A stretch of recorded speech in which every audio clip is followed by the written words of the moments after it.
¿Está viendo el PPT?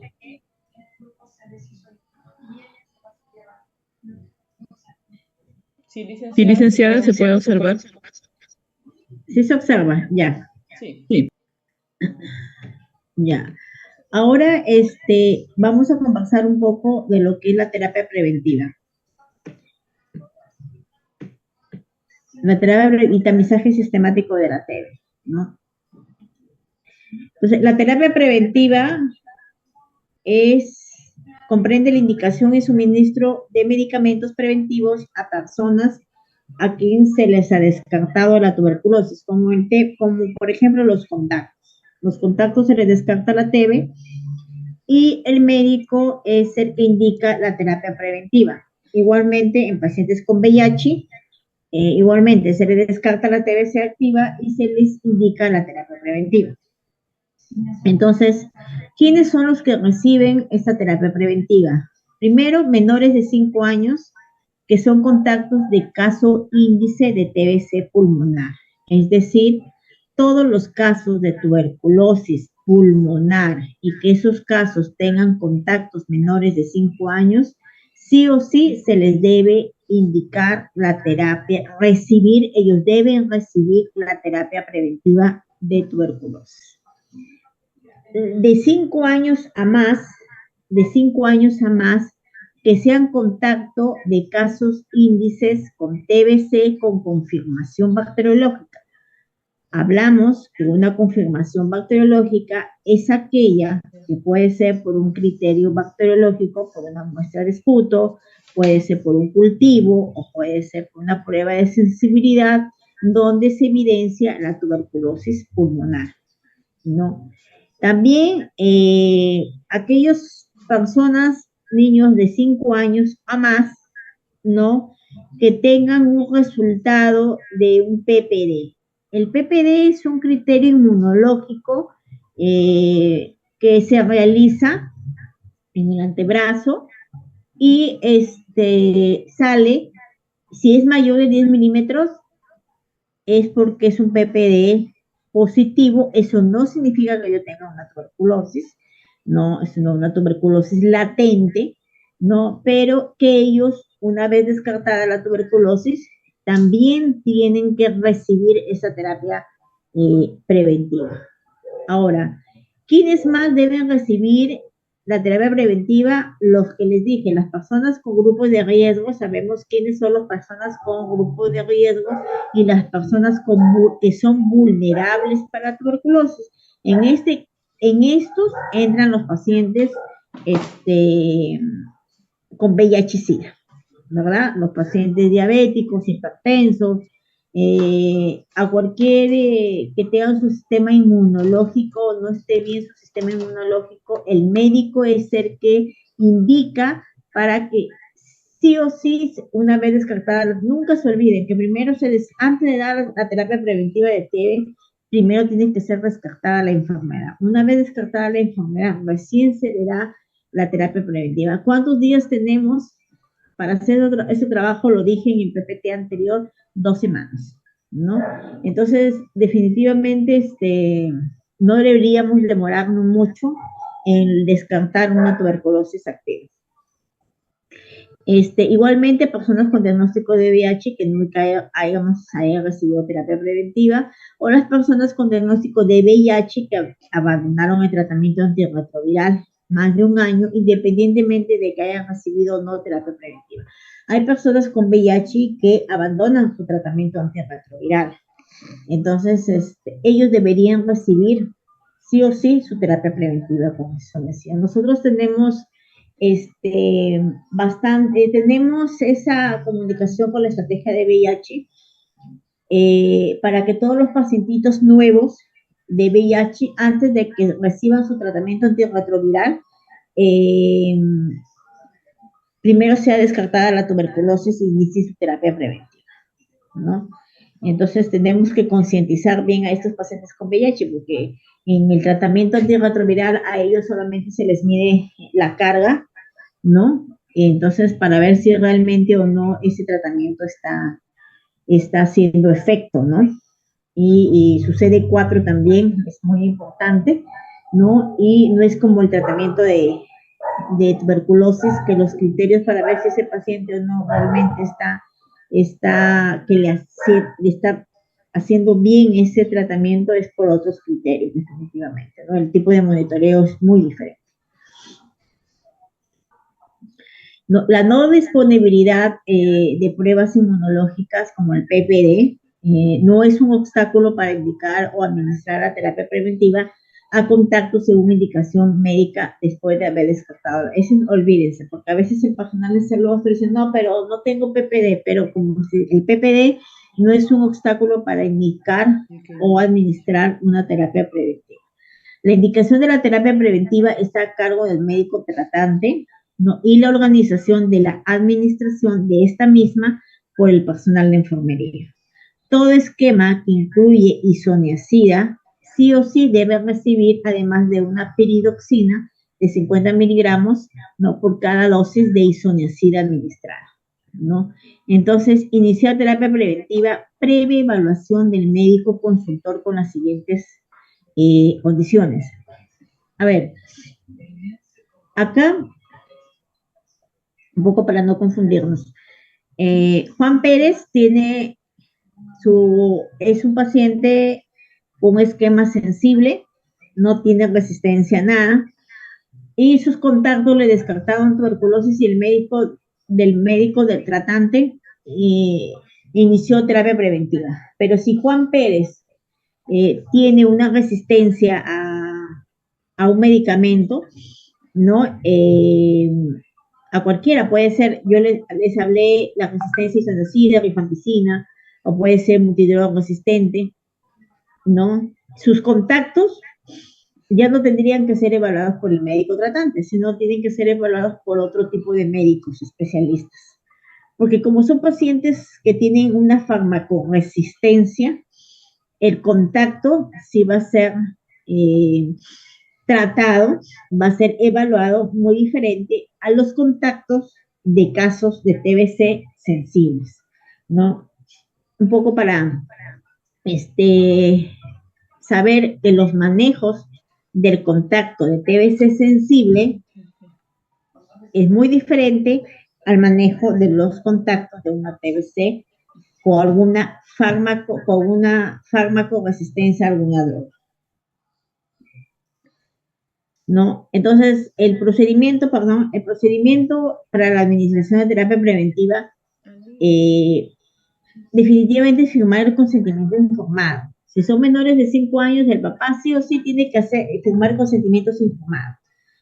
Coordinar con el área de farmacia el abastecimiento del producto, administrar la terapia preventiva a través de tratamiento directamente observado. No es que yo le doy el tratamiento, señora, la terapia preventiva y me la llevo a mi casa.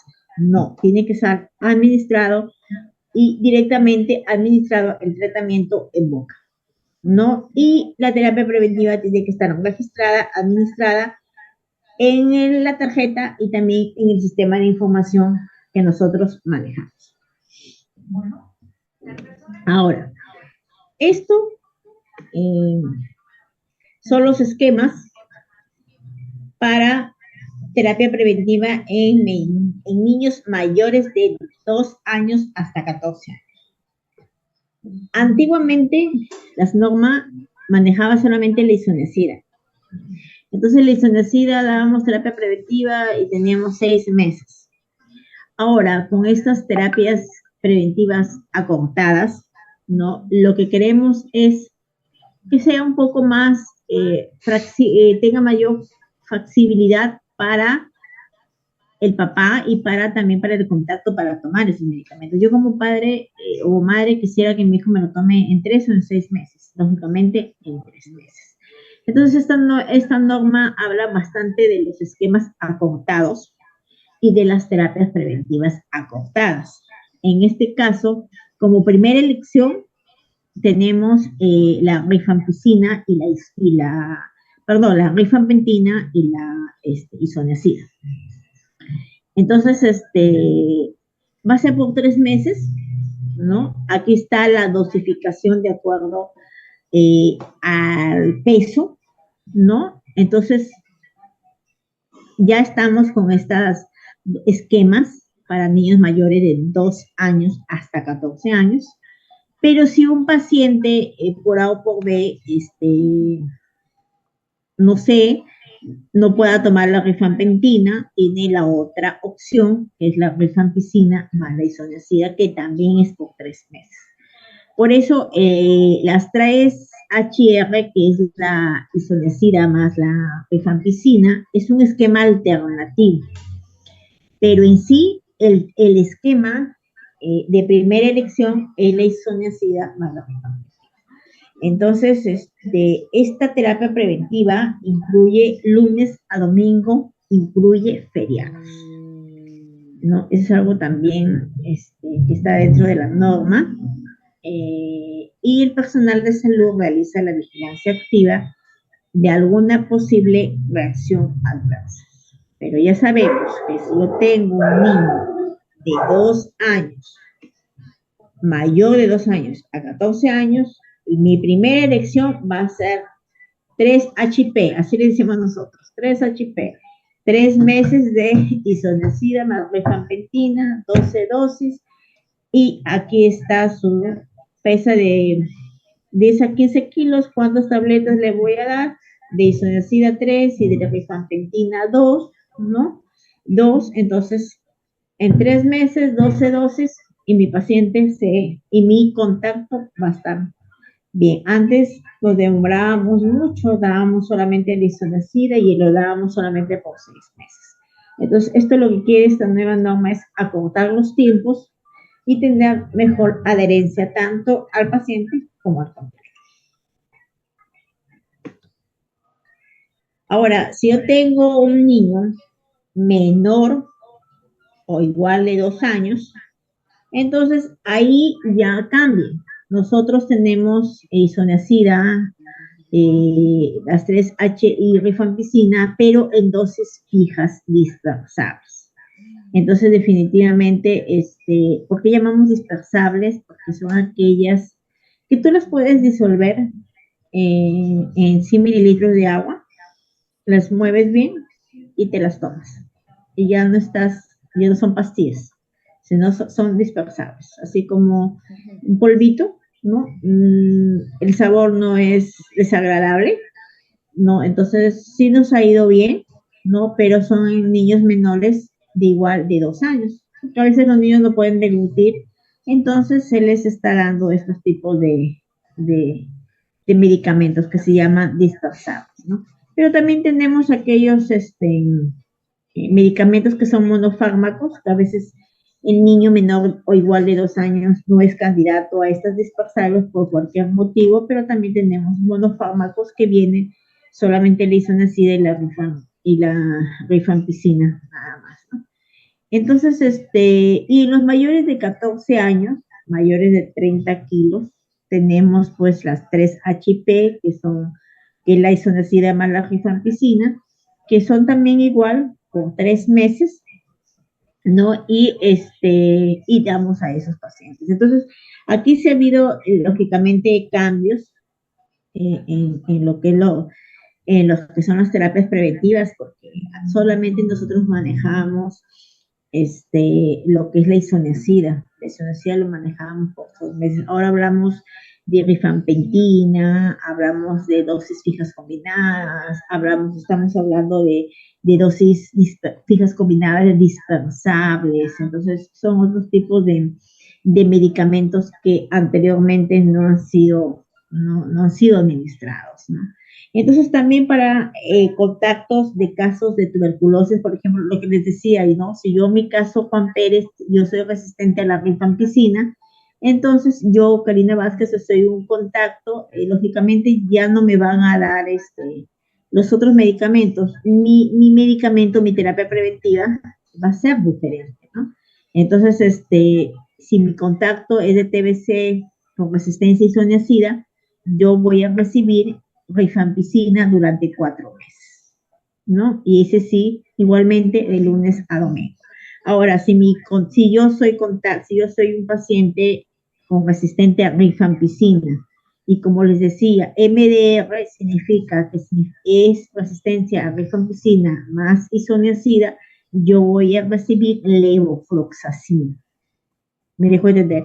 Estos esquemas, que les decía acá, estos esquemas son del menor del niño mayor de 2 años, del niño menor de 2 años, de mayores de 14 años, son esquemas de contactos de pacientes que son sensibles. Pero estos esquemas son de contactos de un caso con resistencia, bien sea a rifampicina, isoniazida o que sean multidrog resistentes de ambos fármacos, ¿no? Entonces, igual, no sé si es que antes que pase el tamizaje sistemático de la tuberculosis, no sé si es que hay alguna consulta en estos tipos de esquemas de terapia preventiva, por favor.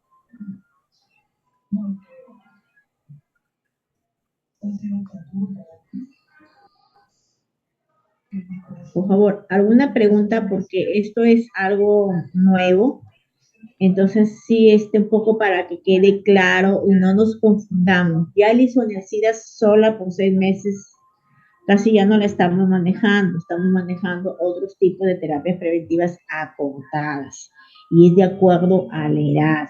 Igualmente, no nos confundamos, si yo tengo a un paciente con resistencia a rifampicina a isoniazida, mi contacto va a recibir isoniazida. No, mi contacto no puede recibir isoniazida, tiene que recibir rifampicina. ¿Por quién es evaluada? Por el médico tratante. No, va a ser por otro tipo de médico especializado en estos casos, como son los consultores.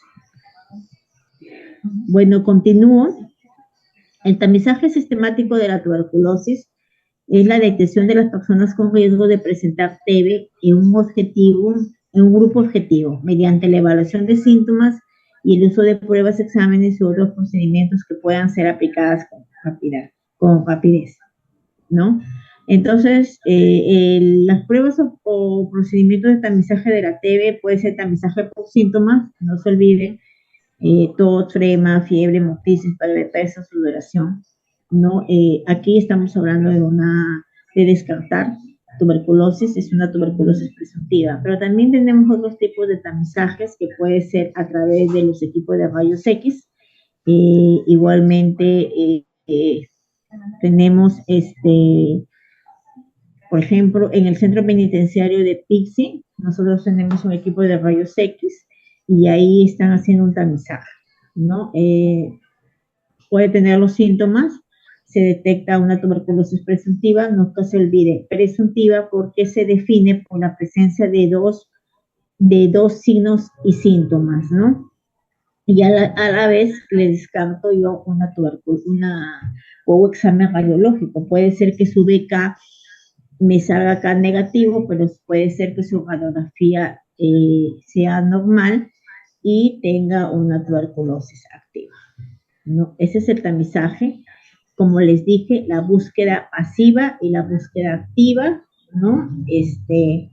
Que realizamos en la búsqueda pasiva es dentro de los establecimientos de salud, ¿no? El personal realiza la detección de casos de TBC, ¿no? Dentro de los servicios, ¿no? Aquí vemos si es una TBC presuntiva, si tiene signos o no tiene signos, si se le puede hacer una prueba bacteriológica, si sale positivo, inicia, si no sale, consulta médica, pero si insisto que es una TBC, puede ser una TBC, hago un seguimiento.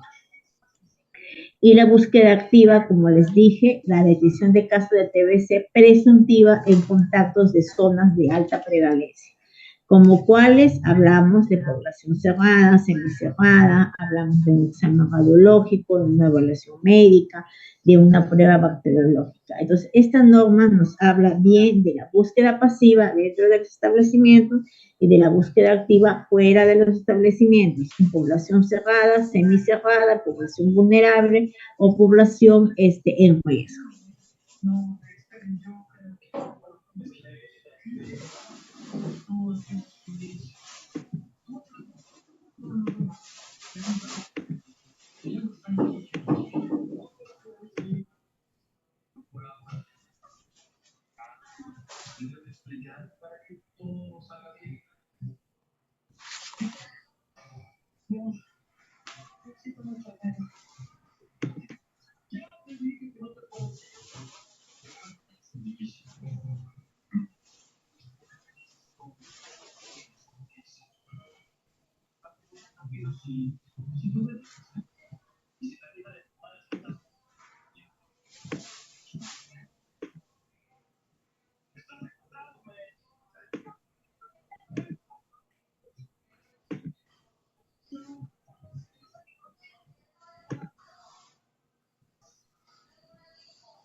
Ya.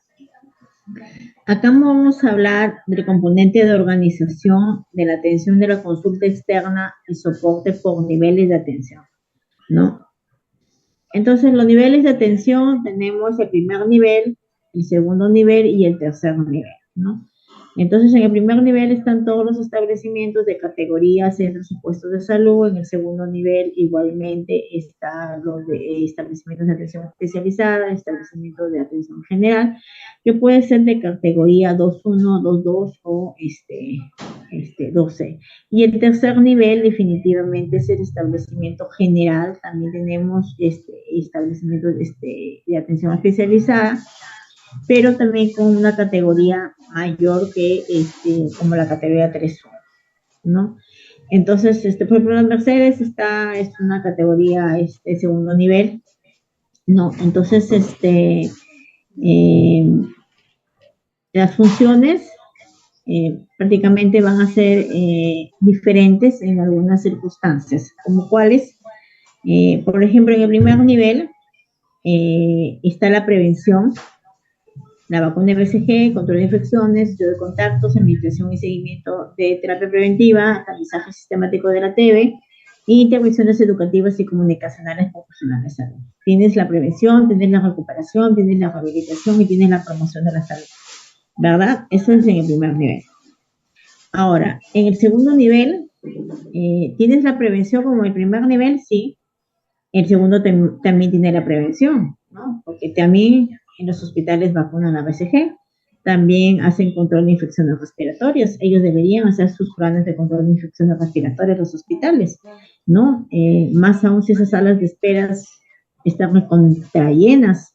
Vamos a los hospitales y emergencia está recontralleno. ¿Qué control de infecciones estoy realizando ahí para no tener más casos de TB o no solamente casos de TB, sino por cualquier enfermedad respiratoria, ¿no? Entonces, el estudio de contactos igualmente, hacen su estudio de contactos, ¿no? Intervenciones educativas y comunicacionales al personal de salud, sí, porque nosotros hemos tenido en hospitales personal de salud que se han tratado de tuberculosis. Entonces, el segundo nivel hace la recuperación, sí, hacen la recuperación. Ellos hacen una recuperación al paciente, hacen un diagnóstico y tratamiento de la tuberculosis latente, ¿no? Entonces, claro, hacen un diagnóstico y solamente brindan tratamiento para los pacientes hospitalizados.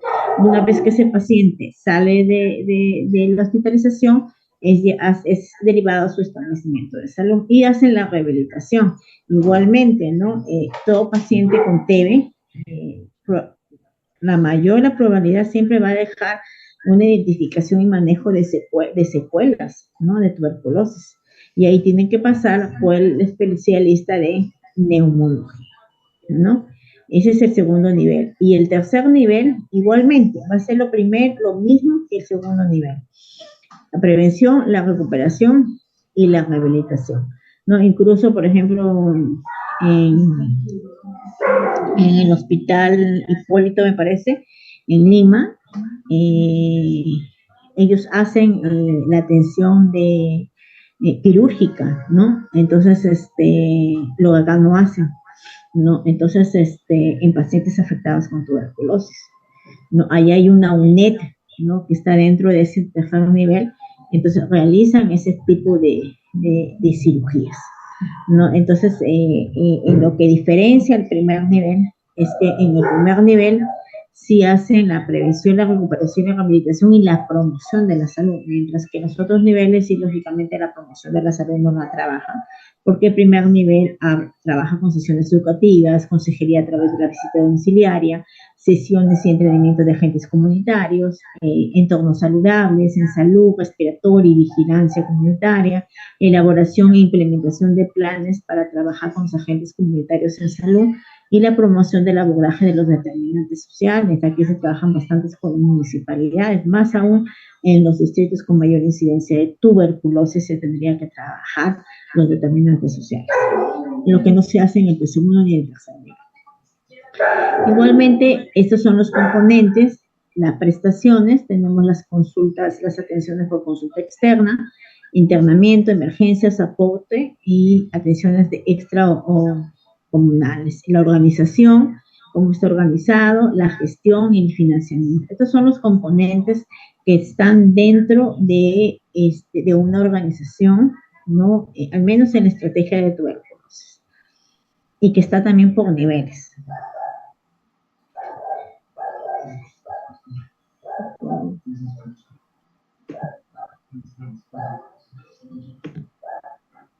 ¿No? Este es el componente de organización, ¿no? Entonces, aquí está todo lo que la atención por el médico cirujano tendría que ser. El médico cirujano es el responsable del diagnóstico y tratamiento de la TBC activa, como de la TBC latente. Activa es cuando yo tengo un diagnóstico de TB. Y una TBC latente es porque quizás estoy viendo síntomas o signos de un caso presuntivo, pero es una TBC latente, o quizás necesito un PPD positivo, pero no estoy haciendo la enfermedad, ¿no? Entonces, en una TBC activa, sí, ya tengo respuesta a la enfermedad, ya estoy haciendo la enfermedad. Entonces, el médico cirujano es que indique el inicio de tratamiento de la TB, obtiene la firma del consentimiento del paciente o del familiar si es menor de edad, solicita batería de exámenes auxiliares, elabora el resumen de la historia clínica, realiza modificaciones del tratamiento de acuerdo a la prueba de sensibilidad. Si un paciente me salió con una prueba de sensibilidad resistente a rifampicina, definitivamente ese tratamiento ya no va a ser el correcto, tiene que ser derivado al médico consultor, a otro médico especializado para que se le indique el tratamiento como debería ser. Otorga el alta del paciente y realiza los exámenes de control de sus contactos, tanto el examen como los controles. Igualmente, el componente de organización, enfermería es el responsable de organizar la atención integral del paciente y articular con todos los servicios para la atención de sus comorbilidades. Si yo tengo un paciente con hipertensión, un paciente con diabetes, ¿con quién tendría que coordinar? Con enfermedades de daño no transmisible. Si tengo un paciente con VIH, ¿con quién tendría que coordinar? Con la responsable de VIH, ¿no? Entonces, el componente de la atención de enfermería comprende detención de casos, consulta ambulatoria en enfermería, visita domiciliaria, administración de tratamiento, promover la adherencia y prevenir la irregularidad. ¿Y cómo yo la puedo promover, la adherencia y prevenir? Quizás haciendo una buena entrevista de enfermería. Las entrevistas que se le dan al inicio del paciente son muy importantes porque estoy concientizando tanto a la familia como al paciente de cuáles las ventajas y por qué es la importancia de que este paciente reciba su tratamiento. Coordinar el seguimiento del tratamiento, el estudio y contactos, organizar la derivación y transferencia y la sistematización de análisis de la información, ¿no? Eso es lo que comprende a enfermería, ¿no? Igualmente, la atención de enfermería, ya les he dicho que es una derivación, ¿no? Para quienes está dirigido una derivación y que es una transferencia, ¿no? La derivación es paciente que no reside en la jurisdicción del establecimiento que realizó el diagnóstico y cuenta con otro tipo de seguro. También puede ser así, ¿no? Aunque nosotros actualmente por ejemplo, tengo un paciente que tiene un seguro de la sanidad, se le diagnosticó tuberculosis, pero ese paciente se le es más fácil tomar por su centro de salud más cercano. El centro de salud más cercano lo puede dar el tratamiento, no hay ningún problema. No estamos viendo si tiene seguro o no tiene seguro. Los del CIS, los que son de Exsalud, sí, toman a su policlínico que está más cerca a su domicilio. ¿no? Entonces, esta es la atención de enfermería, que es una derivación, que es una transferencia, ¿no? Ya sabemos que una transferencia es aquel paciente que suele ser transferido a otra región por situaciones laborales o por situaciones familiares o por estudio, ¿no?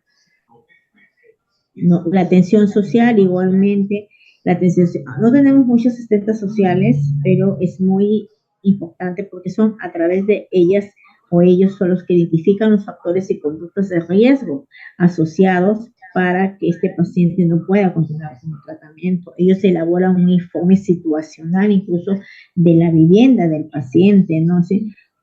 Es muy importante este tipo de intervención de una asistenta, de una atención social. No, y la atención en nutrición también es muy, muy importante, porque ellas evalúan el estado nutricional y realmente ven si el paciente o no, si es que ese tratamiento está que le ayuda al paciente, ¿no? O qué está pasando, ¿no? Y esta evaluación nutricional se realiza de manera mensual mientras que dure el tratamiento, ¿no? Entonces, incluso a estos pacientes afectados con TB se les da una canasta mensual, una canasta de alimentos, ¿no? Y entonces, aquí entra muy importante es la nutricionista. La atención de salud mental es muy importante. La atención de salud mental, un paciente con TB, hay pacientes que se resisten o no admiten que tienen la enfermedad, o hay pacientes que se deprimen, o hay pacientes que lógicamente, pues, dile tú a un paciente, ¿sabes qué, señor? Durante el mes de contagio tiene que dejar de trabajar. ¿De dónde? ¿De dónde? Y si aparte que es un paciente que solamente aporta a la casa, entonces, la salud mental juega un papel muy importante para que ese paciente no me abandone. Debería ser evaluada mensualmente. Pues estos pacientes deben ser evaluados mensualmente. Bueno, y esto es algunas, en la norma está el recurso humano que debería haber eh, según los escenarios de riesgo, ¿no? De tuberculosis. Tenemos brechas de recursos humanos y no es muy difícil de que sean algunos ciertos recursos humanos específicamente para la tuberculosis. Las enfermeras a veces tienen bastante multiplicidad de funciones y no solamente las enfermeras, los médicos también, ¿no? Entonces a veces no nos podemos ceñir a lo que te dice la norma, ¿no? Que por escenarios de riesgo debería al menos tener un equipo multidisciplinario para estos tipos de pacientes.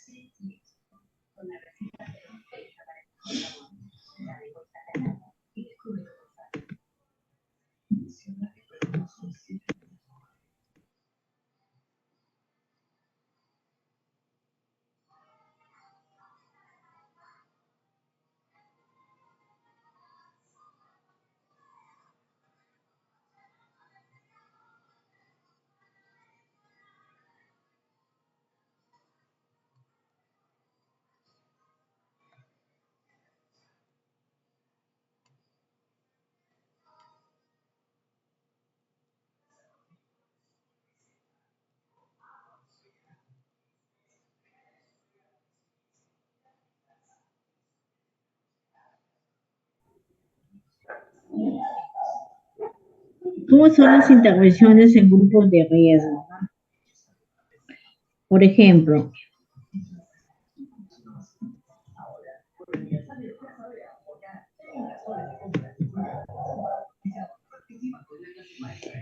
la tuberculosis en poblaciones privadas de su libertad. ¿Cómo nosotros venimos trabajando tuberculosis en el centro penitenciario de Chiclayo, ¿no? Ellos se deberían realizar la búsqueda activa de casos en todo personal al momento del ingreso al establecimiento y de manera anual. Es decir, se debería, no se hace, es muy poco, pero todos las personas privadas de su libertad deberían realizarles un descarte de tuberculosis activa al ingreso del centro penitenciario. ¿no? Imagínense el centro penitenciario de Chiclayo, está con una sobrepoblación, ¿no? Entonces es muy difícil trabajar con este tipo de población, ¿no? Ahí hay un médico, una enfermera, hay una área de tuberculosis, ¿no? Elaborar y ejecutar un plan de control de infecciones respiratorias.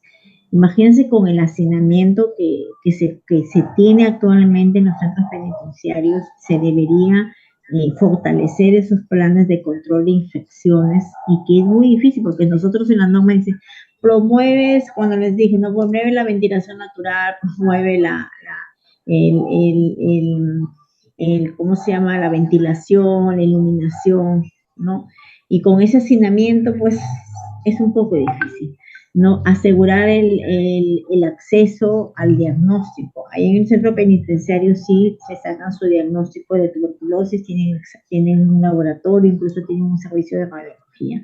Descartar la infección por el VIH, ¿no? A todo interno diagnosticado por la misma población que es, ¿no? Tomar la muestra de esputo para diagnóstico y control de tratamiento, aislar a todas las personas privadas de su libertad con una tuberculosis drogosensible, sí, y drogoresistente. Allá, por ejemplo, les cuento que en el centro penitenciario sí tienen una área donde si le diagnostica a un paciente tuberculosis, si tienen una área que lo aísla, al menos hasta que negativice, y de ahí salen a su pabellón. Y ahí salen a su pabellón, ¿no? Entonces, y también orientar a la familia a los contactos, porque los que les vienen a ver son sus contactos, ¿no? Y también se tendría que trabajar con ellos, con los contactos de las personas privadas de su libertad diagnosticadas con una TBC. Eso es en tuberculosis en poblaciones privadas en su libertad, por eso se llama intervención en el grupo de riesgo.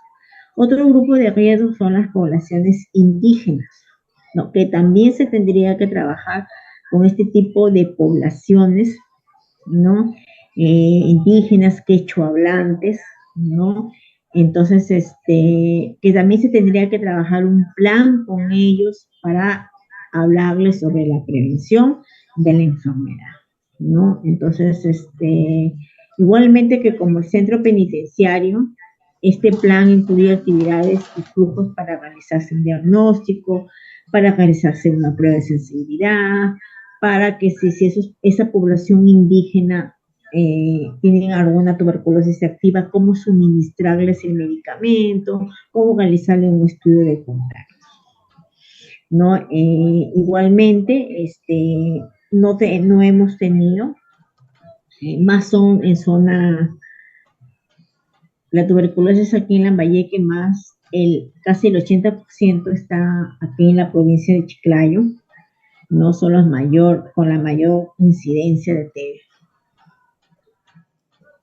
La tuberculosis como enfermedad ocupacional, igualmente, ¿no? La TBC es una enfermedad ligada al trabajo en el sector salud, ¿no? Donde es responsabilidad de Geresa o de las direzas, ¿no? Que los prestadores de salud, que se les brinde la educación al personal de salud que ingresa a laborar, y capacitación permanente sobre el control de infecciones respiratorias, ¿no? Es decir, que esos establecimientos de salud, primero, que este personal de salud que trabaja en los establecimientos de salud tenga su protección respiratoria, al menos en los establecimientos que tienen mayor carga de TB, que sí se realiza. Segundo, se les debe realizar un plan de control de infecciones, viendo la importancia de la ventilación, de la iluminación en los centros laborales, ¿no? Y de la protección respiratoria, ¿no? Entonces, ese personal de salud tiene que tener ese conocimiento, y que si algún, ¿cómo se llama? Personal de salud se contagie, porque sí ha pasado, ellos van a su seguro, al seguro social, y ellos inician tratamiento y tienen todas las facilidades para tomar su tratamiento. ¿no? Pero sí, el personal de salud deberían tener su protección respiratoria, que sí se les da, pero tenían que tener unas medidas de control de infecciones, fortalecer eso, promoviendo medidas de ventilación natural, iluminación natural, ambientes ventilados, ambientes amplios, y que muchas veces nuestros establecimientos no reúnen esas condiciones. Y la tuberculosis en poblaciones cerradas y sistemas cerradas, como les conversé, por ejemplo, en instituciones educativas. ¿Cómo tendría yo que abordar si yo tuviera tuberculosis en un establecimiento, en una institución educativa? Tenemos la directiva 080, ¿no? Que ahí nos dice cómo realizar el plan de intervención para esa institución educativa, y que nuestros contactos son los docentes y los contactos son los compañeros del aula donde está el caso índice.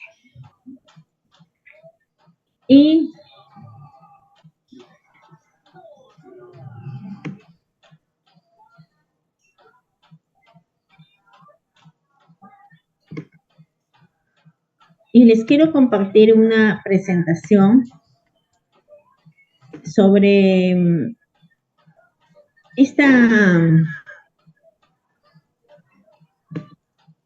estrategia. Todavía no está trabajada acá en Lambayeque, no, estamos justo coordinando con VIH, con la coordinadora de VIH, para ver cómo se puede trabajar, ¿no? No sé si se evidencia.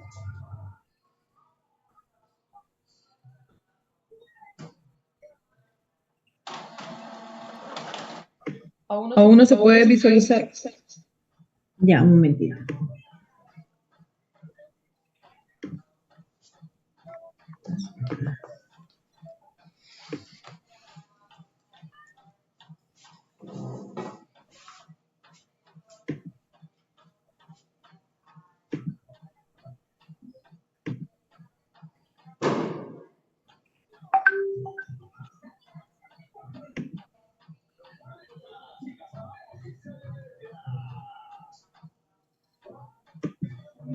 Creo que ya.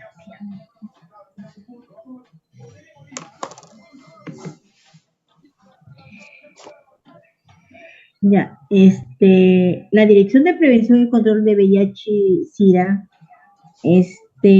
sacó una norma técnica donde está la estrategia de notificación asistida de contactos de personas que conviven con VIH. En tuberculosis sí trabajamos con los contactos, ¿no? Pero en VIH no. No, es un poco más difícil. No, pero esta vez la dirección, a través del Ministerio de Salud, a través de la dirección, sacó esta norma, ¿no? Donde la idea es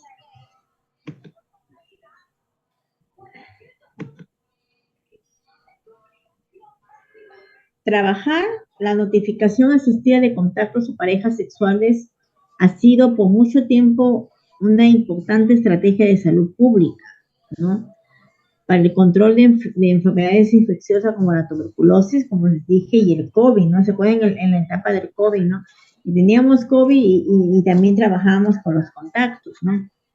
Pero no se ha empleado de forma sistemática en el caso de personas con infección por el VIH en nuestro país, ¿no?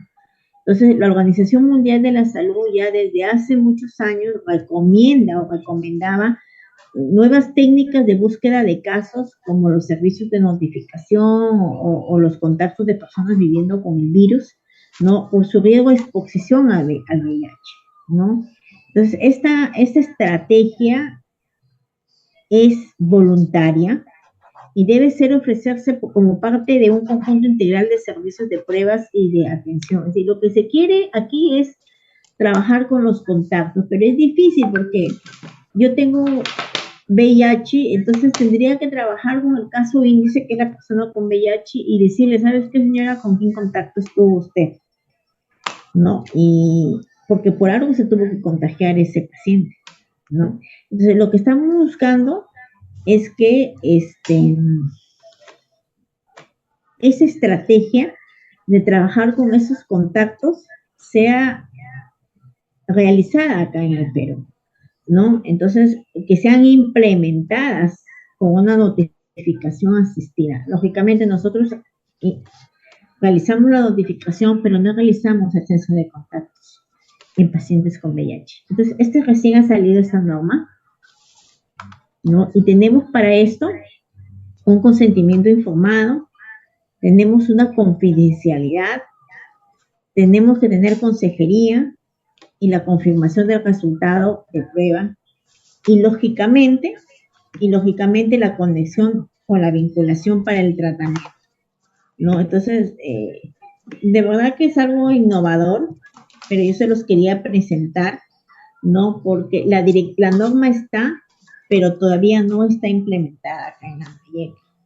Entonces estamos trabajando, estamos viendo cómo la podemos trabajar con VIH, ¿no? Y cómo podríamos abordar a estos tipos de pacientes, porque el paciente con VIH es un poco muy retacado, que casi no quiere que sepa su diagnóstico, quieren más que sepa la confidencialidad en ellos, es muy importante, ¿no? Entonces, lo que se busca es, el principal desafío es aumentar el acceso y el uso de servicios de toma de pruebas de VIH en aquellas personas sin diagnóstico y que estén en riesgo de contraer una enfermedad, ¿no? Entonces, lo que nosotros nos pide la estrategia de VIH es población tamizada para VIH. Pero a veces ven en las campañas, sácate tu descarte de VIH, sácate ¿cuántos de nosotros no hemos hecho nuestro descarte de VIH? Seremos contaditas. Pero solamente ya no queremos que sea en esa población general, sino que queremos que sean en esos contactos de aquellas personas que están diagnosticadas. Entonces, puede ser nosotros trabajamos un tema de tamizajes y a través revisamos el tamizaje y aumentamos la detección, porque eso es lo que queremos. No, por ejemplo, en el centro penitenciario, recién la semana pasada se ha hecho un tamizaje total y han salido 3 pacientes positivos. 3 nada más pacientes positivos. No, esos pacientes, ¿quiénes fueron sus contactos? Entonces, lo que queremos nosotros es trabajar con esos tipos de contacto, pero definitivamente es voluntario, no es como la tuberculosis que sí, lógicamente, sí o sí lo hacemos, ¿no? Entonces, este es un proyecto que se quiere trabajar, ya está la norma, ¿no? Y lo que queremos es aceptación del caso índice, eficiencia en el tamizaje, reactividad al VIH y la vinculación con los establecimientos, ¿no? Entonces, por ejemplo, en un piloto que se hizo en el año 2023, 97% personas que recibieron una autoprueba oral o de sangre, no sé, fueron 1.071 personas que fueron en la muestra, ¿no? De las cuales solamente 964 personas al mes se les llamó para preguntarles si habían recibido una autoprueba, es decir, que se les había realizado. Entonces, yo les presento esto para más o menos que ustedes sepan que la norma está de trabajar con los contactos de personas con VIH-Sida. Sin embargo, actualmente ahorita no lo estamos trabajando, solamente trabajamos con el paciente diagnosticado con VIH, el tratamiento antirretroviral, ¿no? Pero su evaluación multidisciplinaria, pero con los contactos sí no estamos trabajando. La norma está, ¿no? Por ejemplo, de estos 1.071, el 793 personas recomendarían el uso de esta prueba, ¿no? Si quisieran, pero definitivamente esta estrategia de notificación asistida de contactos de personas que viven con el virus de inmunodeficiencia humana fue aprobada recién el año pasado, una resolución ministerial 860 del año pasado, donde quiere ellos contribuir a la identificación temprana de personas que viven con el VIH y SIDA, así como la vinculación de las mismas a los servicios de salud para el inicio temprano del tratamiento antirretroviral en el país. Lo que se busca es eso, ¿no? De que se identifique tempranamente aquellos contactos que pueden tener el VIH y que inicien también su tratamiento oportuno y que tengan esa vinculación oportunamente a los servicios de salud a nivel del país, ¿no? Entonces, es una norma que está, pero que todavía no está implementado aquí, al menos aquí en Lambayeque, pero que se quiere implementar en trabajar con los contactos de estos tipos de pacientes.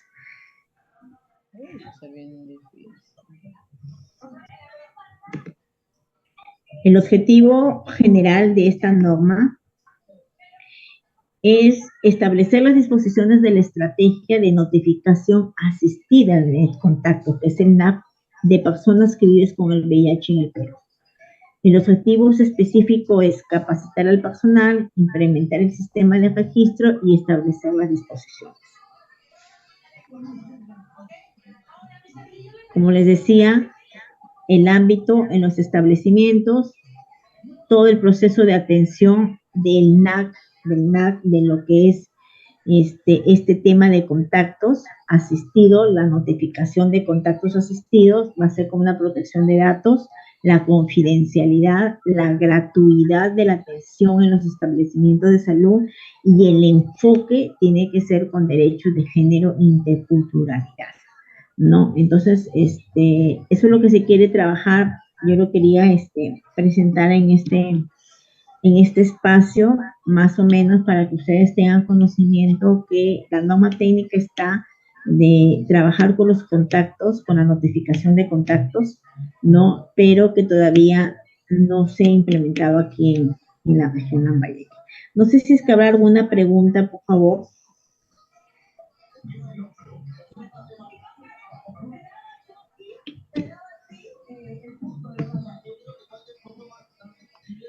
¿Alguien, por favor, que quiera realizar una pregunta?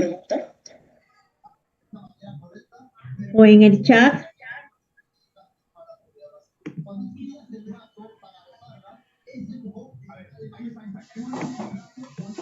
No sé si está claro, por favor, a los que se encuentran en sala. Alguien, por favor, que quiera realizar alguna consulta, alguna pregunta, las personas que se encuentran en sala para que la licenciada ya vaya culminando su presentación por el día de hoy. Buenas noches. Sí. Hola, ¿qué tal? Te escucho. Hola, sí. No, solo felicitar, qué buen tema. Bueno, yo trabajo en estrategia de ITS aquí en el Hospital Regional. Ah, qué bien. Y sí, y de verdad, qué alegría cuando digo, ¡ay, qué bonito! Muchas gracias por tocar siempre esos temas que siempre son interesantes, son buenos y lo ha llevado de una manera muy, muy didáctica y muy buena, muy clara. La felicito. Licenciada Karina, ¿es usted? Licenciada, sí, ¿verdad? Karina, sí, soy licenciada. ¿Cómo está? ¿Usted dónde trabaja? En La Jereza. Ay, mire, qué gusto, de verdad, me encantó, me ha encantado mucho. Y sí es verdad lo último, la felicito también, la felicito, ¿verdad, licenciada? Por su claridad y dejarse entender, muy, muy claro. Gracias. Y sí es verdad lo último que dijo, ¿no? De que lo de los contactos es un tema que se escapa de las manos, ¿no? Porque se nos escapa de las manos hasta los mismos pacientes, ¿no? Porque, bueno, están migrando, vienen de otros lados para no ser identificados en su comunidad. Entonces tenemos pacientes, no es una población de acá propiamente dicha, ¿no? Al 100%. Vienen de otros sitios, como le repito. Entonces, ese tema con nuestro jefe, el coordinador, doctor Villegas, siempre se ha tocado en las reuniones que tenemos mensuales nosotros como estrategia, y siempre, y los contactos, ¿no? De ser hospital, nosotros, bueno, cuando llegan los pacientes están hospitalizados ya, ¿no? aprovechamos ahí porque ahí llega, pues, ¿no? El esposo, la esposa, el hijo, el familiar cercano. Y tratamos de, en cuanto están ahí, ir y sacarles la prueba rápida a todos en ese momento, ¿no? A todos los que, más que todos los que tienen relación directa por el medio del contagio, ¿no? Que son las parejas y los hijos, ¿no? Sí llegan, gracias a Dios, llegan, pero no es como quisiéramos, ¿no? De todos, de todos. Sí, sí, sí, es que es muy difícil, como es, bueno, está dentro de la estrategia y usted es la que está más en contacto con estos tipos de pacientes, y que la norma técnica recién ha sido socializada en el tema de asistir a estos tipos de Médicos contactos en pacientes. infectólogos, Así es, pero que es muy difícil porque como sí, usted dice, hay pacientes que no quieren ser vistos en su comunidad y que vienen a otra región a tomar su tratamiento antirretroviral. No, entonces, sí es bien difícil en el tema de trabajar con ellos los contactos. claro, porque son incluso profesionales, ¿no? Profesionales de la salud también. Entonces está Así con es. mucha reserva su diagnóstico. Entonces, el coger los contactos es bastante difícil, ¿no? Así Pero es. seguimos igual, ¿no? Igual lo seguimos intentando. O sea, el trabajo se da, definitivamente, ¿no? No con el éxito que quisiéramos, pero el tema de la confidencialidad también es muy, muy fuerte, ¿no? Entonces, Sí, hay pacientes que no quieren, solamente ellos saben su diagnóstico en casa. Nadie más lo sabe. A veces solamente sabe el mejor amigo o la pareja, pero nadie sabe, ¿no? Por ahí van las barreras, ¿no? así Pero es, así es. igual se sigue trabajando. Muchas gracias, licenciada Karina. De verdad, Muchas gracias. muchísimo. Me encantó toda la exposición. Y los temas también. Gracias. Muchas gracias. Gracias a ti. Gracias, licenciada, por su aporte, por su valioso aporte. Bueno, estamos ya culminando esta sesión del día de hoy, la primera sesión del día de hoy. Esperemos pues que hayan, como dice la licenciada, haya sido del agrado de todos ustedes y puedan ustedes también ser partícipes de esta exposición, intercambiar conocimientos y experiencias. Es bastante valioso, ¿no? Para todos los participantes. Siempre hay algo que aportar y es bueno siempre transmitirlo para que de alguna u otra manera podamos así generar un nuevo cambio en lo que es de repente la parte asistencial, la parte de la prevención de este tipo de enfermedades que nos inmiscuyen a todos, ¿no? Para la prevención, que es bastante importante de esas enfermedades que es de salud pública, ¿no? Gracias, licenciada Karina, por esta noche, por Gracias a ustedes. acompañarnos el día de hoy, por toda esta tarde de aprendizaje. Esperemos el día de mañana nuevamente encontrarnos a la misma hora por esta plataforma. En nombre del Centro Profesional y Empresarial System Solution, le doy las gracias por estar el día de hoy con nosotros. Esperemos pues contar con la presencia de todos ustedes el día de mañana y que el día de mañana también puedan unirse más personas. Ya sabemos que el día de hoy ha sido bastante complicado, todos tenemos de repente diferentes funciones o trabajos que realizar, pero espero que el día de mañana se den el tiempo también para poder acompañarnos en esta tarde que va a ser también bastante importante, que escuchen la ponencia, que el día de mañana también nos acompaña otra licenciada con otros temas también, y la licenciada Karina culminaría también su participación el día de mañana. El tercer día, recuerden que es el día lunes, ya le enviaremos el acceso para la plataforma y para la que descarguen el examen, que luego, ya posterior a eso, ya tienen que solicitar su certificación, ¿no? Eso es todo.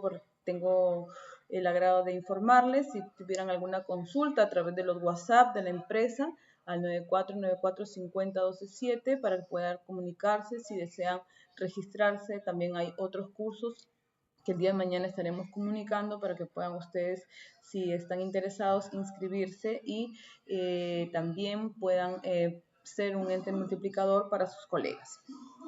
Muy buenas Ok, noches con muchas todos. gracias. Gracias, licenciada, muy amable. Ya, hasta luego. Gracias.